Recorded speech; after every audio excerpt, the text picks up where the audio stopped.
Assalomu alaykum aziz hamyurtlar, hurmatli vatandoshlar. Xalqimizda tana boshqa dard bilmas degan maqol bor. Bugun Abdulboriy ukamizni ziyoratiga kirdik. Bugun qancha Abdulboriy ukamizni bezovta qilayotgan dard haqida gapirsak ham, buni tashqaridan turib his qilishlik juda ham qiyin. Biz ukamiz bilan gaplashar ekanmiz, qalbimiz juda ham mahzun bo'ldi. Mana 3-4 kun avval hayit bayramlarini o'tkazdik. Inson puli bo'lmasa ham, imkoniyat cheklangan bo'lsa ham sog'lom bo'lar ekan, o'rtoqlari bilan chiqib o'ynashlik, ota-onasini oldida yugurib yurishlik yoki masjidga chiqib namoz o'qishlikka qodir bo'lar ekan. Bugun Abdulboriy ukamiz bilan shunday suhbat qildikki, o'rtada bo'lgan suhbat qalbimizni yaraladi. Kelinglar, Abdulboriy ukamizni o'zidan ozgina bu kishini qiynayotgan dard haqida suhbat olamiz. Abdulboriy, assalomu alaykum. Assalomu alaykum. Yaxshimisiz? Yaxshi, rahmat aka. Sizni ko'rib bir tarafdan juda xursand bo'ldik, bir tarafdan xafa bo'ldik. Chunki sizni hozirgi holatingiz Alloh taolo tez kunda shifo bersin. Ko'rmagandek bo'lib keting. Allohga oson. Abdulboriy, bu dardga qancha bo'ldi? Bu dardga 2 yil bo'ladi avgustda.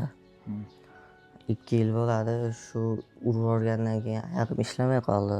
Sizni mashina urib yuborgan-a? Urib yuborgandan keyin oyog'im ishlamay qoldi. 1-2 yilchani oldiga kelgan oyog'im qimillab keldi. Ancha o'zgarish bo'ldi. Oldiga jilish bor edi. Bor edi, oyog'im qimillayotdi, fizioterapiya qilyotgandim o'zim. Eshikdagilarda o'ynayotgandim hammasini. Hozir hech narsa qila olmay qoldim mashinadan keyin. Azizlar, Abdulboriy bilan, Abdulboriyni oila a'zolari bilan gaplashganimizda bu yerda ikkita dard bor Abdulboriyni qiynayotgan. Birinchisi kos qismini sinishligi. Kos qismini sinishligiga taxminan $3000 atrofida pul ketadi. Avval mana shu tos qismini sinishligini to'g'rilatadigan bo'lsak, inshaalloh keyingi qismga yana alohida e'tibor beramiz.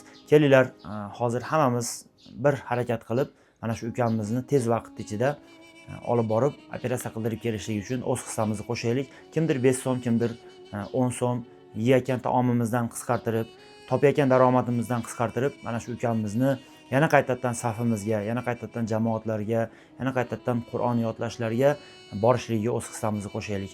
Sizlar video ostiga Abdulboriylarni o'zlarini karta raqamlarini qo'yamiz.